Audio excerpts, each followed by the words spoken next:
السلام عليكم ورحمة الله وبركاته. الحمد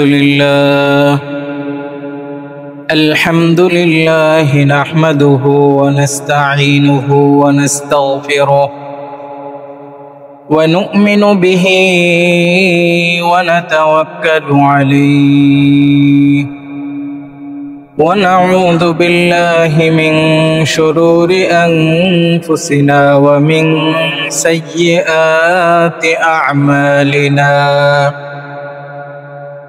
من يهده الله فلا مضل له ومن يضلله فلا هادي له، ونشهد أن لا إله إلا الله وحده لا شريك له، ونشهد أن سيدنا وسندنا وحبيبنا وشفيعنا ونبينا ومولانا محمدا عبده ورسوله، أرسله الله تعالى بالحق إلى الخلق بشيرا ونذيرا وداعيا إلى الله بإذنه وسراجا منيرا. صلى الله تبارك وتعالى عليه وعلى آله وأصحابه وسلم تسليما كثيرا. أما بعد، فأعوذ بالله من الشيطان الرجيم. بسم الله الرحمن الرحيم. للذين أحسنوا الحسنى وزيادة. وعن عبد الله بن شقيق رحمه الله تعالى أنه قال: سألت عائشة رضي الله تعالى عنها عن صلاة رسول الله صلى الله عليه وسلم عن تطوعه، فقالت: كان يصلي في بيتي قبل الظهر 4 وبعد الظهر 2، وكان يصلي بالناس المغرب ثم يدخل فيصلي 2 ويصلي بالناس العشاء ثم يدخل بيتي فيصلي 2، وكان إذا طلع الفجر صلى 2. صدق الله العظيم وصدق رسوله النبي الأمي الكريم. সবাই মুহাব্বতের সাথে একবার দুরূদ শরীফ পড়ে নেই। اللهم صل على محمد وعلى آل محمد كما صليت على إبراهيم وعلى آل إبراهيم إنك حميد مجيد. اللهم بارك على محمد وعلى آل محمد كما باركت على إبراهيم وعلى آل إبراهيم إنك حميد مجيد. الحمد لله. সমস্ত প্রশংসা মহান রব্বুল আলামিনের শাহী দরবারে, যিনি আমাদেরকে আজকে জুমার নামাজকে উপলক্ষ করে আল্লাহর ঘর মসজিদে আসার, বসার, কোরআন ও সুন্নাহ থেকে কিছু কথাবার্তা শোনার তৌফিক দান করেছেন। এই জন্য সকলেই হৃদয়ের গভীর থেকে কালিমাতুশ শুকর পাঠ করি, আলহামদুলিল্লাহ।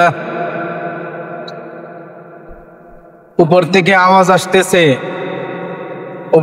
আওয়াজ আসতেছে, আওয়াজ বন্ধ করলে ভালো হয়।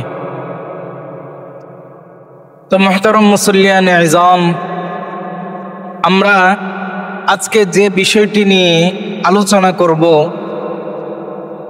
আলোচনাটি অত্যন্ত গুরুত্বপূর্ণ এবং ফজিলতপূর্ণ আলোচনা।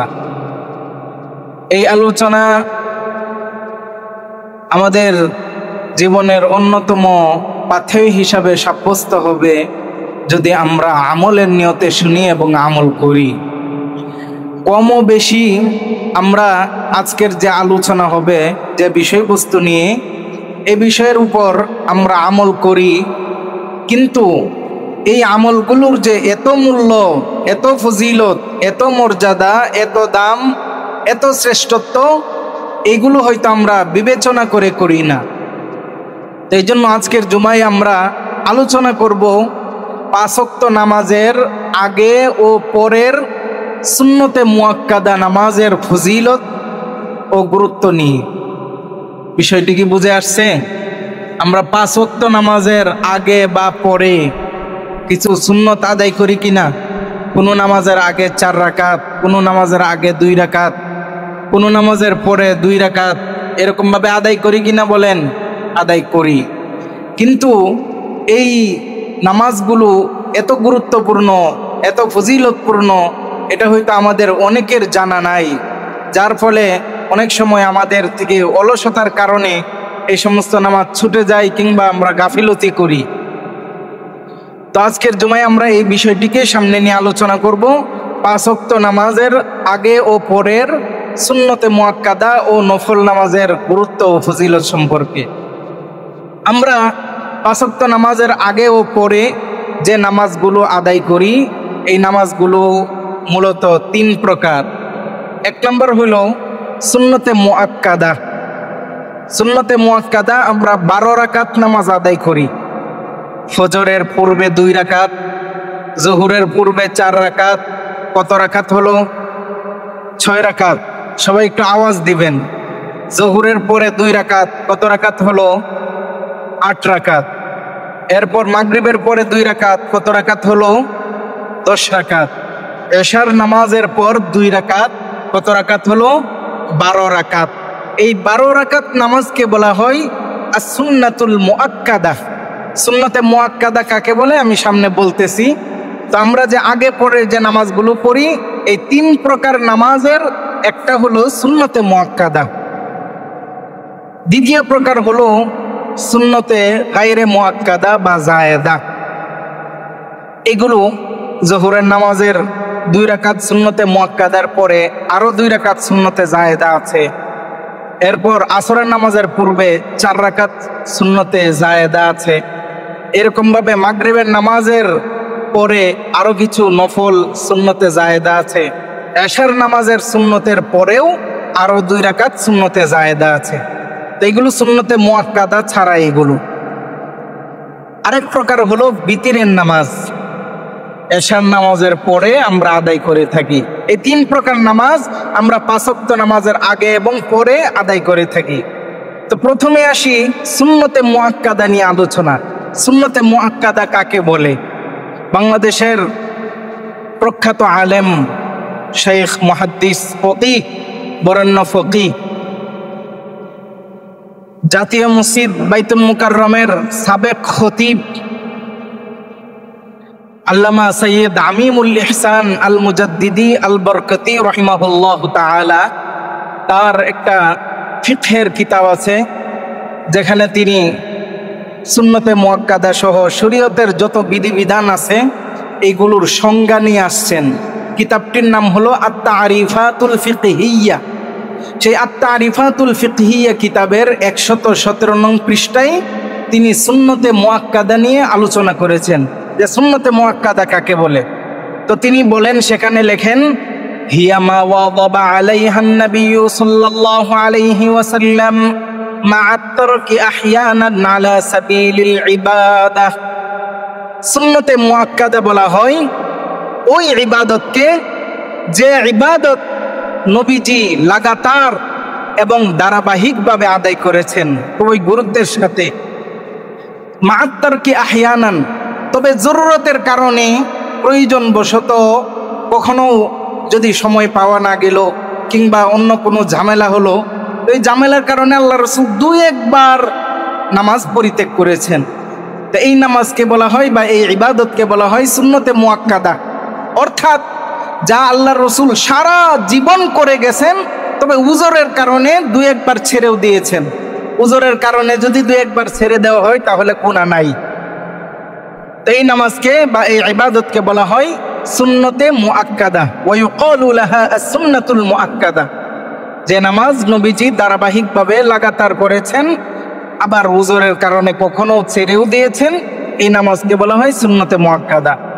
তো এই সুন্নতে মুআক্কাদা কোনো অপারগতা বা জরুরতের কারণে হঠাৎ করে আমার কথার আমি এক জায়গায় সফরে যাব, তো সফরে ট্রেন চলে আসবে আর 10 মিনিট সময় আছে, তো এই 10 মিনিটের ভিতরেই আমি ফরজ নামাজ আদায় করব। এখন দেখতেছি যদি আমি সুন্নত আদায় করি ট্রেন মিস হয়ে যাবে, অথবা হাসপাতালে আমার জন্য কোনো রোগী অপেক্ষা করতেছে বা অনেক বড় কোনো একটা ঝামেলার মধ্যে মুসিবতের মধ্যে পড়ে গেছি, যার জন্য এখনই আর্জেন্ট একদম সিরিয়াসলি আমাকে যেতে হবে, এমন সময়ে জরুরতের কারণে যদি কেউ পরিত্যাগ করে তাহলে গুনাহ হবে না। তবে কেউ যদি অলসতার কারণে এই নামাজকে সুন্নতে মুআক্কাদাকে পরিত্যাগ করে, অবহেলার কারণে পরিত্যাগ করে এবং এটাকে নিজের অভ্যাস বানিয়ে নেয়, তাহলে সে গুনাহগার হবে। কেমন গুনাহগার হবে? এই বিষয়েও ফতোয়া শামির 1 নম্বর খণ্ডের 474 নং পৃষ্ঠার মধ্যে এসেছে, ফাল ইসমু লিতারিকি সুন্নাতিল মুআক্কাদা আখাফফু মিনহু লিতারিকিল ওয়াজিব। অর্থাৎ যে ব্যক্তি ইচ্ছাকৃতভাবে সুন্নতে মুআক্কাদা ছেড়ে দেয়, গাফিলতির কারণে, অলসতার কারণে, সময় আছে মন চাচ্ছে না এমনি পড়লো না, এরকম গাফিলতির সাথে সে সুন্নতে মুআক্কাদা পরিত্যাগ করলো, তাহলে ওই ব্যক্তির গুনাহ ওয়াজিব তরক করলে যে পরিমাণ গুনাহ হয় সেই ওয়াজিব পরিমাণের থেকে কিছু কম গুনাহ হবে। অর্থাৎ গুনাহ হবে, তবে ওয়াজিব তরক করলে যে গুনাহ হয় এই গুনাহ থেকে হালকা আখাফফু কিছুটা কম হবে। তো দেখেন, যদি সুন্নতে মুআক্কাদাকে অলসতার সাথে, গাফিলতির সাথে কেউ পরিত্যাগ করে তাহলে সে গুনাহগার হবে। এই জন্য অলসতার সাথে কখনো সুন্নতে মুআক্কাদা পরিত্যাগ করা যাবে না। একান্ত জরুরত প্রয়োজন, যে বললাম এমার্জেন্সি দরকার, যে হঠাৎ করে একজন রোগী আমার জন্য দাঁড়ায় আছে, রোগীর জন্য ওষুধ নিতে হবে, ট্রেন ছেড়ে দিবে, গাড়ি চলে যাবে, এরকম আশঙ্কা থাকলে এই মুহূর্তের জন্য সুন্নতে মুআক্কাদা তরক করা যাবে। এছাড়া অন্য স্বাভাবিক কোনো হালকা পাতলা উজরের কারণে সুন্নতে মুআক্কাদা পরিত্যাগ করার কোনো উজর অনুমতি নাই। তো মুহতারাম মুসল্লিয়ানে কেরাম, 5 ওয়াক্ত নামাজের পূর্বে এবং পরে 12 রাকাত সুন্নতে মুআক্কাদা আছে। সহিহ মুসলিমের 1584 নম্বর হাদিসের মধ্যে এসেছে, হযরতে বিশিষ্ট তাবিঈ শাকীক রাহমাতুল্লাহি আলাইহি তিনি বলেন, সাআলতু আয়েশা রাদিয়াল্লাহু তাআলা আনহা عن صلاة رسول الله صلى الله عليه وسلم في تطوعه। হযরত শাকীক রাহমাতুল্লাহি আলাইহি বলেন, আমি আমাদের আম্মাজান সাইয়্যিদা আয়েশা রাদিয়াল্লাহু তাআলা আনহা তাকে জিজ্ঞেস করলাম, ওগো আম্মাজান, আমাদেরকে একটু আপনি বলে দিন আল্লাহর রাসূল নামাজের আগে এবং পরে, ফরজ নামাজের আগে এবং পরে কি পরিমাণ সুন্নতে মুআক্কাদা নামাজ আদায় করতেন। হযরত আম্মাজান আয়েশা রাদিয়াল্লাহু তাআলা আনহা বলতেছেন, ফাকালাত কানা ইউসাল্লি ফি বাইতি ক্বাবলা আয-যুহরি 4 থুম্মা ইয়াখরুজু ফায়ুসাল্লি বিন-নাসি থুম্মা ইয়াদখুলু ফায়ুসাল্লি রাকাতাইন। আম্মাজান আয়েশা বলতেছেন যে আমার নবী প্রতিদিন যোহরের নামাজের পূর্বে আমার ঘরে ইউসাল্লি 4 রাকাত, 4 রাকাত নামাজ সুন্নতে মুআক্কাদা আদায় করতেন।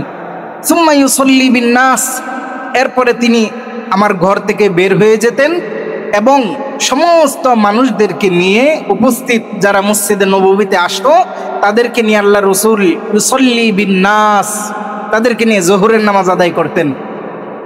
সুম্মা ইয়াখরুজু, ওয়ায়াদখুলু বাইতি ফায়ুসাল্লি রাকাতাইন। অতঃপর যোহরের নামাজ আদায় করে তিনি কিছু মাসনুন সুন্নত আমল করে আমার ঘরে চলে আসতেন। আমার ঘরে এসে তিনি আবারও 2 রাকাত সুন্নতে মুআক্কাদা আদায় করতেন। তাহলে এই হাদিস থেকে আমরা যোহরের পূর্বের 4 রাকাত এবং যোহরের পরের 2 রাকাত পাইলাম কিনা বলেন। এরপরে আম্মাজান বলতেছেন ওয়া কানা ইউসাল্লি বিন-নাসিল মাগরিবা সুম্মা ইয়াদখুলু ফায়ুসাল্লি রাকাতাইন। অতঃপর মাগরিবের নামাজের সময় আল্লাহ রাসূল আমার ঘর থেকে যেতেন, গিয়ে সবাইকে নিয়ে মাগরিবের ফরজ নামাজ আদায় করতেন। ফরজ নামাজ আদায় করে আবার কিছু সুন্নত তাসবিহ তাহলিল জিকির আজকার করে আমার ঘরে চলে আসতেন। ফায়ুসাল্লি রাকাতাইন, এবং আবারও এসে 2 রাকাত নামাজ আদায় করতেন। তাহলে মাগরিবের পরে কয় রাকাত নামাজ পাওয়া গেল? 2 রাকাত নামাজ পাওয়া গেল। ওয়ায়ুসাল্লি বিন-নাসিল ইশা ওয়া ইয়াদখুলু বাইতি ফায়ুসাল্লি রাকাতাইন। এরপরে আল্লাহ রাসূল সাল্লাল্লাহু আলাইহি ওয়াসাল্লাম এশার নামাজের ইমামতি করার জন্য আবারও মসজিদে যেতেন। মসজিদ থেকে আবারও আমার ঘরে আসতেন, এসে এশার নামাজের পরে আরো 2 রাকাত সুন্নতে মুআক্কাদা নামাজ আদায় করতেন। এরপরে ওয়া কানা ইযা তালাআল ফাজরু সাল্লা রাকাতাইন। অতঃপর আল্লাহ রাসূল যখন সূর্য সুবহে সাদেক হয়ে যেত, ভোর হয়ে যেত, অর্থাৎ ফজরের ওয়াক্ত শুরু হতো, আল্লাহ রাসূল আরো 2 রাকাত নামাজ আদায় করতেন।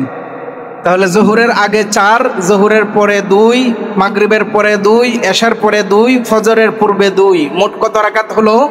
12 রাকাত। এই 12 রাকাত আমি শুধু একটা হাদিস বললাম, এরকম প্রতিটা হাদিসের কিতাবের মধ্যে এই রিওয়ায়াতটা আসছে যে আল্লাহ রাসূল এই নামাজগুলো আদায় করতেন।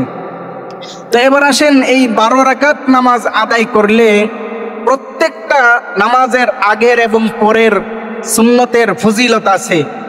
তো সর্বপ্রথম আমি একটা ফজিলত বলতেছি, যে ফজিলত হলো এই 12 রাকাত নামাজ যেই ব্যক্তি নিয়মিত গুরুত্বের সাথে আহমিয়তের সাথে ফজিলত মনে করে আদায় করবে, আল্লাহ পাক রব্বুল আলামিন তার জন্য কি পুরস্কার রেখেছেন এই হাদিসের মধ্যে দেখেন।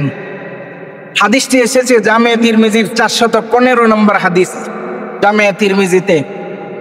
عن أم حبيبة رضي الله تعالى عنها قالت قال رسول الله صلى الله عليه وسلم من صلى في يوم وليلة 12 ركعة بني له بيت في الجنة।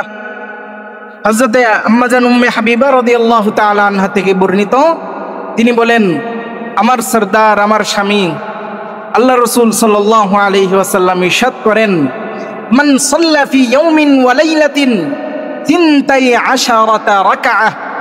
যে ব্যক্তি, আমার যে উম্মত ফরজ নামাজের আগে ও পরে দৈনিক দিবানিশি দিনে এবং রাত মিলে 12 রাকাত সুন্নতে মুআক্কাদা নামাজ আদায় করবে, বুনিয়া লাহু বাইতুন ফিল জান্নাহ। আল্লাহ পাক রব্বুল আলামিন তার জন্য জান্নাতের মধ্যে, বেহেশতের মধ্যে বিশেষ একটা অট্টালিকা বিল্ডিং নির্মাণ করবেন। সুবহানাল্লাহ। এই 12 রাকাত সুন্নতে মুআক্কাদা আদায় করলে আল্লাহ তাআলা একটা বিশাল অট্টালিকা, ঘর বাড়ি জান্নাতের মধ্যে নির্মাণ করবেন। তো এখন প্রশ্ন আসে যে হুজুর, জান্নাতে তো আল্লাহ এমনি বাড়ি দিবেন, তাহলে আবার আরেকটা বাড়ি দিবেন, এটা এত ফজিলতের কি হইল? একটা ফজিলতের কি হইল?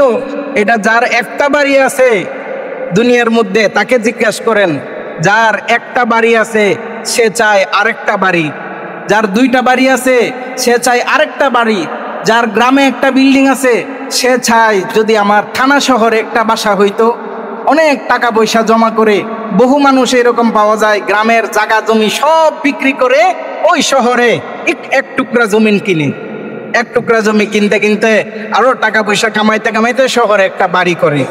তো ওই শহরের বাড়ি ভাড়া দিয়ে এই করে সেই করে আরো কিছু টাকা পয়সা হইলে চাই আরেকটা বাড়ি করার জন্য, আরেকটা ঘর করার জন্য। অর্থাৎ মানুষের চাহিদা। এই যে ওয়ালটন কোম্পানি আছে না, ওয়ালটন কোম্পানি, এই লোকের বাসা তো আমাদের টাঙ্গাইলেই এবং গুসাই জোয়ার, হয়তো অনেকেই দেখছেন বা গেছেন, আমি কয়েকবার গেছি দেখছি। তো সে পুরা এলাকাটা কিনে ফেলছে। বলেন ওর হায়াত প্রায় 50-এর কাছাকাছি চলে আসছে। ও যদি বাঁচেও হয়তো আরো 10 বছর বা 20 বছরই বাঁচলো, বা ধরলাম আরো 30 বছরেই বাঁচলো, কিন্তু এরপরে কি মরবে না? মারা যাবে, কিছুই সাথে যাবে না। 3 টুকরা কাফনের কাপড় ছাড়া কিছুই সঙ্গে যাবে না, আমল যাবে। কিন্তু সে এখনো বাড়ি কিনতেছে, ঘর বাড়ি কিনতেছে, জায়গা কিনতেছে, যে আরো কিনতেছে, মানে এতটুকুতে তার হইতেছে না, আরো লাগবে, আরো লাগবে। তো এটা তো শুধু একটা উদাহরণ দিলাম। এরকম আরো বহু মানুষ আছে যার বাংলাদেশে বাড়ি আছে, ঢাকা শহরে বাড়ি আছে, পুরা বাংলাদেশের 8 বিভাগে 8টা বাড়ি আছে, তাও হয় না, সিঙ্গাপুর বাড়ি করা লাগে। দুবাইয়ে একটা বুরুজ খলিফার মধ্যে অ্যাপার্টমেন্ট নেই, এরপরে মক্কার ক্লক টাওয়ারের মধ্যে একটা বাসা ভাড়া করে, একটা রুম ভাড়া করে বুকিং দেয়, এরকম আরো বিভিন্ন দেশের মধ্যে ঘর বাড়ি করে। তো মানুষের, একজন মানুষ থাকার জন্য কতটুকু জায়গা দরকার? একজন মানুষের তো 2টা রুম হইলে বিবি বাচ্চা সন্তানদেরকে নিয়ে পুরো জীবনটাই কাটায় দেওয়া যায়। তারপরেও একের পর এক ঘর বাড়ি কেন লাগে? মানুষের চাহিদা, মানুষের চাওয়া, মানুষ এটা নিয়ে গর্ব করে যে আমার ঢাকা শহরে বাসা আছে, দুবাই আমার অ্যাপার্টমেন্ট আছে, এরপর আরো বিভিন্ন জায়গার মধ্যে আমার ঘর বাড়ি আছে, এগুলো নিয়ে মানুষ গর্ব করে। তো এরকম ভাবে জান্নাতের মধ্যেও যার যত মাকাম থাকবে, যার যত উচ্চ স্তরে থাকবে, যে যত উচ্চ স্তরে থাকবে, তার ঘর বাড়িও তত বেশি থাকবে। এটা নিয়ে মানুষের আনন্দ হবে, তৃপ্তি হবে যে আল্লাহ পাক রব্বুল আলামিন আমাকে কত কিছু, কত নিয়ামত দান করেছেন। এই জন্য জান্নাতে আমাদের ঘর বাড়ি নির্মাণ করতে মন চাই কিনা বলেন? যদি জান্নাতের মধ্যে ঘর বাড়ি, অতিরিক্ত ঘর বাড়ি নির্মাণ করতে চাই, তাহলে এই সুন্নতে মুআক্কাদা 12 রাকাত নামাজ নিয়মিত আদায় করতে হবে। পারবো তো ইনশাল্লাহ সবাই? আল্লাহ পাক রব্বুল আলামিন তৌফিক দান করুন। এরপরে আসেন যে এই 12 রাকাত সুন্নতে মুআক্কাদার মধ্যে সবগুলোই সুন্নতে মুআক্কাদা হিসাবে গুরুত্বপূর্ণ, তবে এই সুন্নতে মুআক্কাদাগুলোর মধ্যে সবচাইতে গুরুত্বপূর্ণ কোনটা, এরপরে আরেকটা, এরপরে আরেকটা, এরকম সিরিয়াল আছে, ভাগ আছে। ফিকহে হানাফির প্রসিদ্ধ কিতাব কানজুত দাকায়েক, এই কানজুত দাকায়েকের ব্যাখ্যা গ্রন্থ আছে, আরবি একটা ব্যাখ্যা গ্রন্থ, নাম হলো তাবিয়িনুল হাকায়েক। সেই তাবিয়িনুল হাকায়েকের 1 নম্বর খণ্ডের 172 নং পৃষ্ঠার মধ্যে এসেছে, ওয়াযাকারাল হালওয়ানী রাহিমাহুল্লাহু তাআলা আন্না আকওয়াস সুনানি রাকাআতাল ফজর ওয়া রাকাআতাল মাগরিব। ইমাম হালওয়ানী রহমতুল্লাহি আলাইহি বলেন, তার এই উক্তি, এই কথাটি ফতোয়া শামী, আরো যত ফিকহে হানাফির যত কিতাব আছে, সমস্ত কিতাবের মধ্যে এই কথাটা আসছে। ইমাম হালওয়ানী রহমাহুল্লাহর এই কথা যে যত সুন্নতে মুআক্কাদা নামাজ আছে, এই নামাজগুলোর মধ্যে সবচাইতে গুরুত্বপূর্ণ নামাজ হলো ফজরের পূর্বের 2 রাকাত সুন্নত, এরপরে মাগরিবের পরের 2 রাকাত সুন্নত। কারণ কি? কারণ তিনি বলতেছেন, ফাইন্নাহু আলাইহিস সালাতু ওয়াস সালাম লাম ইয়াদাহুমা ফি সাফারিন ওয়ালা হাদর। আল্লাহ রাসূল এই 2 নামাজ, এই 2 সুন্নতে মুআক্কাদা, ফজরের আগের 2 রাকাত, মাগরিবের পরের 2 রাকাতকে এত গুরুত্ব দিতেন যে তিনি সফরের মধ্যেও এই 2 নামাজকে বাদ দিতেন না। অথচ সফরের মধ্যে শুধু ফরজ নামাজ পড়লেই ফরজ আদায় হয়ে যায়, তাও অর্ধেক, হাফ হাফ, 4 রাকাতের জায়গায় 2 রাকাত, আর মাগরিবের নামাজে 1.5 রাকাত নাকি। মক্কা শরীফে এক হাজি গেছে, তো সে বলতেছে, আমাকে জিজ্ঞাসা করতেছে যে হুজুর, যদি মক্কার মধ্যে ইমামের পিছনে নামাজ পড়ি তাহলে তো 4 রাকাতেই পড়বো, আর যদি কোনো কারণে হোটেলে পড়তে হয় বা মক্কা শরীফের বাহিরে একা একা পড়ি তাহলে কত রাকাত পড়বো? এরকম বেশ কয়েকজন জিজ্ঞাসা করে। তো বলছি যে সব হাফ হাফ, অর্ধেক। তো পরের দিন সে আসছে, এসে বলতেছে যে হুজুর, কি মজা নামাজ, দেশের মধ্যে তো পুরা নামাজ 4 রাকাত পড়তে হয়, আর এখানে একা একা পড়ছি সব অর্ধেক অর্ধেক। আসছি, মাগরিবের নামাজ কত রাকাত পড়ছেন?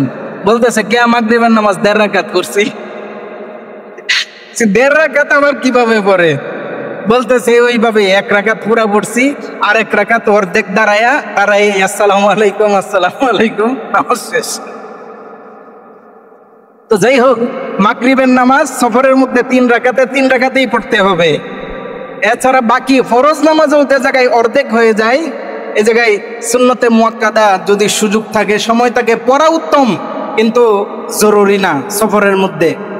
কিন্তু আল্লাহ রসুল সফর অবস্থায় ফরজ নামাজ অর্ধেক পড়তেন, তারপরেও ফজরের আগের 2 রাকাত এবং মাগরিবের পরের 2 রাকাত সুন্নতে মুআক্কাদা ছাড়তেন না, এই নামাজগুলো পড়তেন।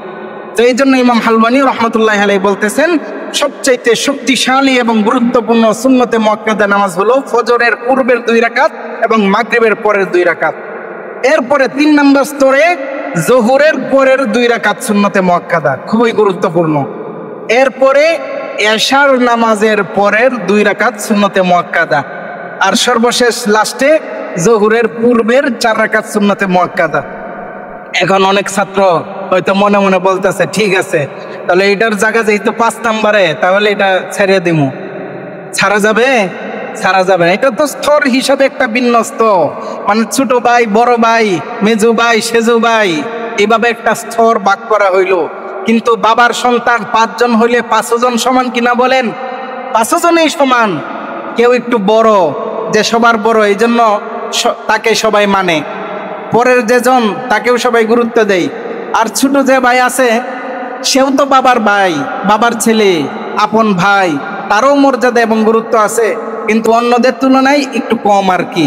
এই জন্য সুন্নতে মুআক্কাদা হিসাবে সবগুলো বরাবর এবং সমান, কিন্তু স্তর বিন্যাস হিসাবে সর্বপ্রথম ফজরের 2 রাকাত সুন্নত, এরপর মাগরিবের পরের 2 রাকাত সুন্নত, এরপর জোহরের পরের 2 রাকাত সুন্নত, তারপর এশার নামাজের পরের 2 রাকাত সুন্নত, এরপর হলো জোহরের পূর্বের আরবাআন ক্বাবলা জোহরি, জোহরের পূর্বের 4 রাকাত সুন্নত। তো মুহতারাম হাজিরিন, এই নামাজগুলো আমাদের দিকে অত্যন্ত খুবই গুরুত্বের সাথে আমাদের আদায় করা উচিত। আল্লাহ রাসূল সাল্লাল্লাহু আলাইহি ওয়াসাল্লাম ফজরের নামাজকে এত গুরুত্বের সাথে আদায় করতেন, হযরত আম্মা জান আয়েশা রাদিয়াল্লাহু তাআলা আনহা বলেন, বুখারী শরীফের 1169 নম্বর হাদিস, লাম ইয়াকুনিন নাবিয়্যু সাল্লাল্লাহু আলাইহি ওয়াসাল্লাম আলা শাইইন মিনান নওয়াফিল আশাদ্দা তাআহুদান আলা রাকাতাই ফজর। আল্লাহ রাসূল ফজরের পূর্বের 2 রাকাত নামাজ এত গুরুত্বের সাথে আদায় করতেন যে অন্য কোনো সুন্নতে মুআক্কাদা নামাজকে এত গুরুত্বের সাথে আদায় করতেন না। এই জন্য আমরা ফজরের পূর্বের যে 2 রাকাত নামাজ আদায় করব, অধিকাংশকেই দেখা যায় যে ঘুমায়া একদম অটোমেটিক নামাজ পড়তেছে, ঘুম দাঁড়ায়ও ঘুমাইতেছে, রুকু থেকে ওঠার পরেও ঘুমাইতেছে, ঘুমের মধ্যেই নামাজ খতম। তো এইরকম অবহেলা করা যাবে না। আল্লাহ রাসূল খুব গুরুত্বের সাথে ফজরের 2 রাকাত সুন্নতে মুআক্কাদা নামাজ আদায় করতেন, আমাদেরও করা উচিত, খুব গুরুত্বের সাথে আমরা করব ইনশাআল্লাহ তাআলা। এরপরে প্রত্যেকটা নামাজের সুন্নতে মুআক্কাদার ফজিলত হাদিস শরীফের মধ্যে বর্ণিত হয়েছে। সহিহ মুসলিমের 1573 নম্বর হাদিসের মধ্যে এসেছে, আন আয়েশা রাদিয়াল্লাহু তাআলা আনহা আনিন নবী সাল্লাল্লাহু আলাইহি ওয়াসাল্লাম রাকাতুল ফজরি খায়রুম মিনাদ দুনিয়া ওয়া মা ফিহা। আম্মা জান আয়েশা রাদিয়াল্লাহু তাআলা আনহা বলেন, নবীজি সাল্লাল্লাহু আলাইহি ওয়াসাল্লাম বলেছেন, যে ব্যক্তি ফজরের পূর্বে 2 রাকাত সুন্নতে মুআক্কাদা নামাজ আদায় করবে, সেই ব্যক্তি এই 2 রাকাত সুন্নতে মুআক্কাদা নামাজের আদায়ের ফজিলত এত বেশি, খায়রুম মিনাদ দুনিয়া ওয়া মা ফিহা, এই দুনিয়া এবং এই দুনিয়ার মধ্যে যা কিছু আছে সব কিছু থেকে উত্তম হইল ফজরের 2 রাকাত সুন্নতে মুআক্কাদা। আল্লাহ রাসূল এত গুরুত্ব দিয়েছেন, এত ফজিলতপূর্ণ একটা নামাজ ফজরের পূর্বের 2 রাকাত সুন্নত। এরপরে জোহরের নামাজের পূর্বে 4 রাকাত, এই 4 রাকাত সুন্নত সম্পর্কে অনেক ফজিলত বর্ণিত হয়েছে। তার মধ্যে একটা ফজিলত বলতেছি, আন আব্দুল্লাহ ইবনে সাইব রাদিয়াল্লাহু তাআলা আনহা أن رسول الله صلى الله عليه وسلم كان يصلي 4 قبل الظهر بعد أن تزول الشمس قبل الظهر وقال إنها ساعة تفتح فيها أبواب السماء। আল্লাহ রাসূল বলেন, সূর্যটা যখন ঠিক মাথার উপরে থাকে তখন তো নামাজ পড়া হারাম, নিষিদ্ধ সময়। যখন সূর্যটা হেলে যাওয়া শুরু করে পশ্চিম দিগন্তের দিকে হেলতে থাকে, তখনই জোহরের নামাজের ওয়াক্ত শুরু হয়ে যায়। তো যখন সূর্য পশ্চিম আকাশে ঢলে পড়ে আস্তে আস্তে যাইতে থাকে, এই সময়ের মধ্যেই, ঠিক এই সময়টাতেই ফুতিহাত আবওয়াবুস সামা, আল্লাহ পাক রব্বুল আলামিনের আসমানের সমস্ত দরজাগুলো খুলে দেওয়া হয়। সুবহানাল্লাহ পড়তেছেন। তো আল্লাহ রাসূল বলেন, ওয়া উহিব্বু আন ইয়াসআদা লি ফিহা আমালুন সালিহুন। তো এই সময় আমি 4 রাকাত সুন্নতে মুআক্কাদা নামাজ এই জন্যই আদায় করি, যেন এই 4 রাকাত সুন্নতে মুআক্কাদা নামাজগুলো আসমানের দরজা খোলা থাকতে থাকতেই এই আমার নেক আমলটি, আমার সুন্নতে মুআক্কাদাটি যেন আল্লাহ পাক রব্বুল আলামিনের দরবারে পৌঁছে যায়। এটা হইল যোহরের নামাজের পূর্বের 4 রাকাত সুন্নতের ফজিলত। আরেকটা ফজিলত হযরতে উম্মে হাবিবা রাদিয়াল্লাহু তাআলা আনহা থেকে বর্ণিত। তিনি বলেন, আল্লাহ রাসূল ইরশাদ করেছেন, মান সাল্লা 4 রাকাআতিন ক্বাবলা যুহরি ওয়া 4 বাদাহা হারামাহুল্লাহু লাহমাহু আলান নার। আল্লাহ রাসূল বলেন, যেই ব্যক্তি যোহরের পূর্বে 4 রাকাত নামাজ পড়বে আর যোহরের পরে 4 রাকাত নামাজ আদায় করবে, 2 রাকাত সুন্নতে মুআক্কাদা আর 2 রাকাত সুন্নতে জায়েদা, অতিরিক্ত 2 রাকাত নামাজ আদায় করবে, এই হইল যোহরের আগে 4 রাকাত, যোহরের পরে 4 রাকাত। যোহরের পরের 2 রাকাত হইল লাজিমি সুন্নতে মুআক্কাদা আর 2 রাকাত সুন্নতে জায়েদা, ঐচ্ছিক। তো এই 4 রাকাত নামাজ যে ব্যক্তি আদায় করবে, আল্লাহ রাসূল বলেন, হারামাল্লাহু লুহুমাহু আলান নার, আল্লাহ পাক রব্বুল আলামিন তার জন্য জাহান্নামকে হারাম করে দিবেন। সুবহানাল্লাহ, জাহান্নাম তার জন্য হারাম হয়ে যাবে। তাহলে কত বড় পুরস্কার! এজন্য যোহরের আগের এবং যোহরের পরের সুন্নত নামাজ কখনো পরিত্যাগ করা যাবে না। এরপরে আসেন আসরের নামাজের পূর্বে কোনো নামাজ আছে কিনা। আসরের নামাজের পরে দেখা যায় যে আমরা সুন্নত নাই, এই জন্য আমরা আগে আসি না, মসজিদের মধ্যে একটু দেরি করে আসি, হেলা করি, একটু অলসতা হয়ে যায়।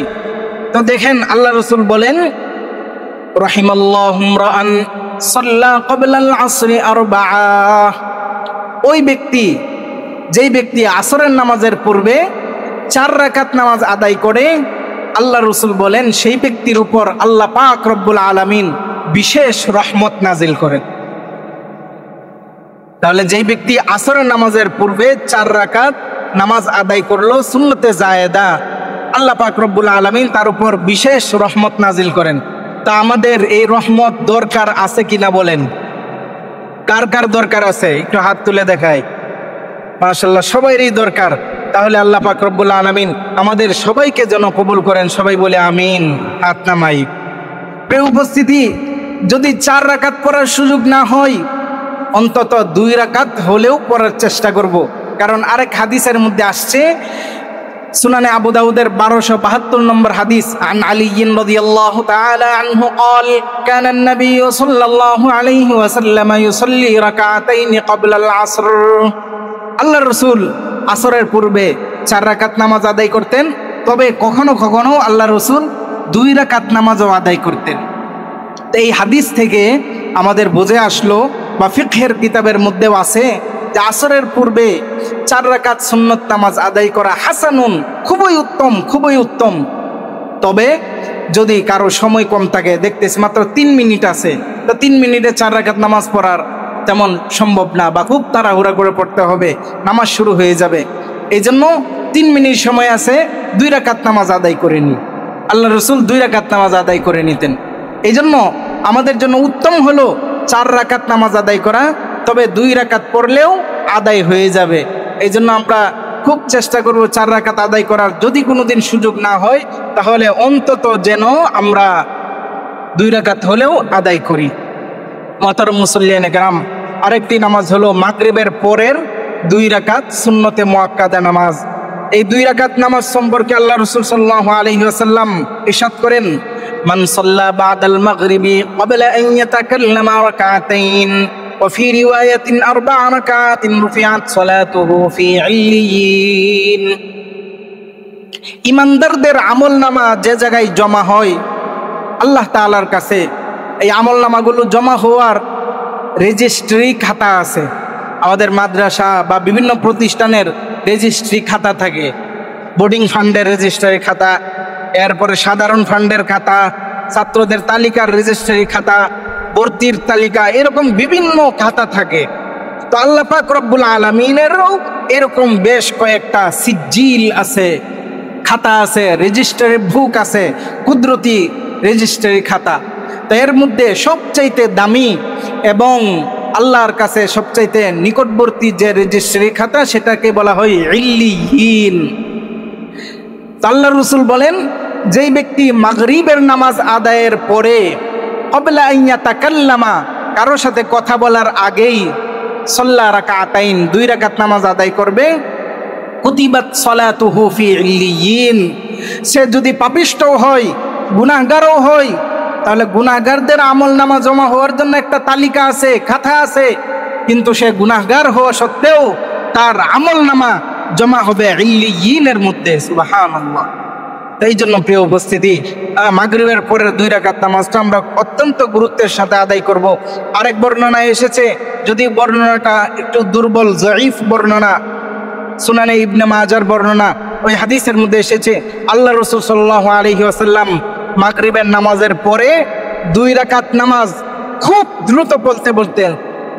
আল্লাহ রাসূল বলতেন, আজ্জিলুর রাকাতাইনি বাদাল মাগরিব, মাগরিবের নামাজের পরের 2 রাকাতকে তোমরা খুব দ্রুত আদায় করো। কারণ ফরজ যে নামাজগুলো আছে, এই ফরজ নামাজগুলো আল্লাহর কাছে একভাবে উঠে, নফল নামাজগুলো, সুন্নত নামাজগুলো আরেকভাবে উঠে। আল্লাহ রসুল বলেন যে তোমরা তাড়াতাড়ি মাগরিবের পরে 2 রাকাত নামাজ আদায় করে নিবে, সুন্নতে মুআক্কাদা। যদি 2 রাকাত নামাজ আদায় করো দ্রুত, ফাইন্নাহুমা তুরফাআনি মাআল মাকতুবাতি, তাহলে আল্লাহ পাক রব্বুল আলামিন তোমার এই 2 রাকাত সুন্নত নামাজকেই ফরজ নামাজের সাথে আসমানে উঠায় নেবেন। সুবহানাল্লাহ। অর্থাৎ যদিও আমি 2 রাকাত সুন্নতে মুআক্কাদা নামাজ আদায় করতেছি, কিন্তু এই 2 রাকাত নামাজ ফজিলত হিসাবে, গুরুত্ব হিসাবে এবং মর্যাদা সওয়াব হিসাবে আল্লাহ তাআলা ফরজের সাথেই উঠায় নেবেন, ফরজের পরিমাণ সওয়াব দান করবে। এই জন্য এই 2 রাকাত নামাজের প্রতি আমরা অত্যন্ত যত্নবান হব, খুবই গুরুত্ববান হব। কুরআন শরীফের মধ্যে আছে আল্লাহ পাক রব্বুল আলামিন ইরশাদ করেন, ওয়া মিনাল লাইলি ফাসাব্বিহু ওয়া ইদবারান নুজুম। যে যখন চন্দ্র, যখন তারকারাজি অস্তমিত হয়ে যায়, তখন তোমরা 2 রাকাত নামাজ আদায় করো। এখানে ইদবারুন নুজুম, আরেক জায়গায় আছে কোরআনের আরেক জায়গায় ওয়া ইদবারুস সুজুদ। এই দুইটার কি অর্থ, ব্যাখ্যা কি? হযরত ইবনে আব্বাস রাদিয়াল্লাহু তাআলা আনহু এর ব্যাখ্যা করতেছেন যে ইদবারুন নুজুম, নক্ষত্রের অস্তগমন, এর মানে হলো ফজরের নামাজের আগের 2 রাকাত সুন্নতে মুআক্কাদা। এরপরে ওয়া ইদবারুস সুজুদ, এর অর্থ কি? এর অর্থ হইল মাগরিবের ফরজ নামাজের পর 2 রাকাত সুন্নত আদায় করা। এই জন্য প্রিয় উপস্থিতি, কোরআনের মধ্যেও আল্লাহ পাক রব্বুল আলামিন এই সুন্নত নামাজগুলোর ব্যাপারে ইশারা ইঙ্গিতে আমাদেরকে হেদায়েত দান করেছেন, এই নামাজগুলোর প্রতি যত্নবান হওয়ার, এবং আল্লাহ রাসূল সাল্লাল্লাহু আলাইহি ওয়াসাল্লামও গুরুত্ব প্রদান করেছেন এবং ফজিলত বর্ণনা করেছেন। আরেকটি হলো জুমার নামাজের পূর্বের এবং জুমার নামাজের পরের কয় রাকাত সুন্নত আদায় করব। তো এই বিষয়ে শুধুমাত্র জুমার পূর্বের, বর্তমানে একটা ফেরকা আছে আহলে হাদিস নামের ফেরকা, তারা বলে যে জুমার নামাজের আগেও কোনো সুন্নত নাই, পরেও কোনো সুন্নত নাই। অথচ সহি মুসলিমের মধ্যে, মুসলিম শরীফ আসহুল কুতুব বাদা কিতাবিল্লাহ, আল্লাহর কোরআনের পরে সবচাইতে বিশুদ্ধ গ্রন্থ যে কিতাবগুলোকে বলা হয়, একটা হলো সহি বুখারী আর একটা হলো সহি মুসলিম। মা তাহতা আদিমিস সামা আসহু মিন কিতাবি মুসলিম। কোনো মুহাদ্দিসিনে কেরাম বলছেন যে আল্লাহর আসমানের নিচে সবচাইতে বিশুদ্ধতম গ্রন্থ হলো সহি মুসলিম। এই সহি মুসলিমের হাদিস কোনো দুর্বল হাদিস না, সেই সহি হাদিসের মধ্যে এসেছে যে আল্লাহ রাসূল সাল্লাল্লাহু আলাইহি ওয়াসাল্লাম বলছেন, ইদা সাল্লা আহাদুকুমুল জুমআহ, তোমাদের কেউ যখন জুমার নামাজ আদায় করে, ফালইউসাল্লি বা'দাহা 4 রাকাত, এই কথা স্পষ্টভাবে আসছে, সে যেন জুমার নামাজের পরে 4 রাকাত সুন্নত আদায় করে। সহি মুসলিমের হাদিস। এইরকম ভাবে জুমার নামাজের পূর্বেও 4 রাকাত সুন্নতে মুআক্কাদা নামাজ আছে। বিভিন্ন হাদিসের মধ্যে বর্ণিত হয়েছে। শুধুমাত্র আমার একটা লেখা আছে এটার উপর যে জুমার নামাজের আগে কয় রাকাত জুমার নামাজের পরের কয় রাকাত? 4 রাকাত। 4 রাকাত এটা যে সহি হাদিসের দলিলের উপর ভিত্তি করে, ফিকহের কিতাবের দলিল, হাদিসের দলিল সবগুলো আমি এক জায়গায় জমা করছি, প্রায় 10 পৃষ্ঠা। অর্থাৎ শুধু জুমার নামাজের আগে কয় রাকাত, জুমার নামাজের পরে কয় রাকাত, এটা বয়ান করলেও 1 ঘন্টার বয়ান আছে। তা আমি সবগুলো ওই জায়গায় জমা করছি। কেউ যদি আলাদাভাবে দেখতে চান, ইনশাল্লাহ আল্লাহ তাআলা হয়তো খুব দ্রুত সামনে ব্যবস্থা করে দিবেন। আপনাদের কাছে খুব খাসভাবে দোয়ার দরখাস্ত রইল, বিগত দিনগুলোতে প্রায় 2 বছর ধরে আমরা যে জুমার আলোচনাগুলো করতেছিলাম, প্রায় 70টা আলোচনা জমা হয়েছে। তো এই 70টা আলোচনা বই আকারে বের করার চেষ্টা করতেছি, এবং প্রাথমিকভাবে এই আলোচনার একটা নামও নির্ধারণ হয়েছে। আপনারা শুনে আনন্দিত হবেন। জামিয়া আল হেরার সাথেই নাম হইল খুতবাতুল হেরা। খুতবাতুল হেরা, জামিয়া আল হেরার মিম্বার থেকে প্রচারিত খুতবা। তো সবার কাছে দোয়ার দরখাস্ত, আল্লাহ তাআলা যেন এই কাজটা খুব দ্রুত গতিতে করার তৌফিক দান করেন, এবং খুব সুষ্ঠুভাবে সহজের সাথে করার তৌফিক দান করেন, এবং যেন সবার হাতে পৌঁছে যায়।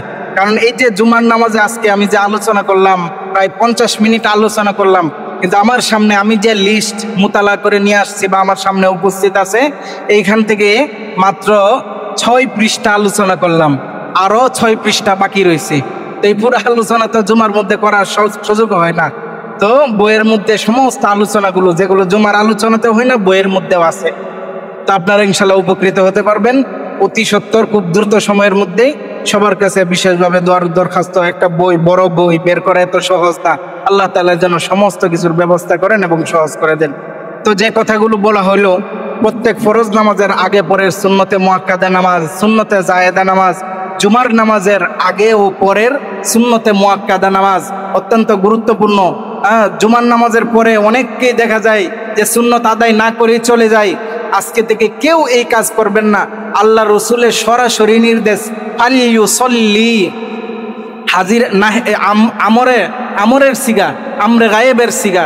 আর আল আমরুলিল উজুব, আল্লাহ রসুলের আদেশ ওয়াজিবের অর্থে ব্যবহৃত হয়। অত্যন্ত গুরুত্বপূর্ণ বিষয়। এই জন্য জুমার নামাজের আগের 4 রাকাত, জুমার নামাজের পরে 4 রাকাত, এই সুন্নত আদায় না করে আমরা কেউ মসজিদ থেকে বের হব না। আল্লাহ পাক রব্বুল আলামিন আমি গুনাহগার সহ সবাইকে আমল করার তৌফিক দান করুন।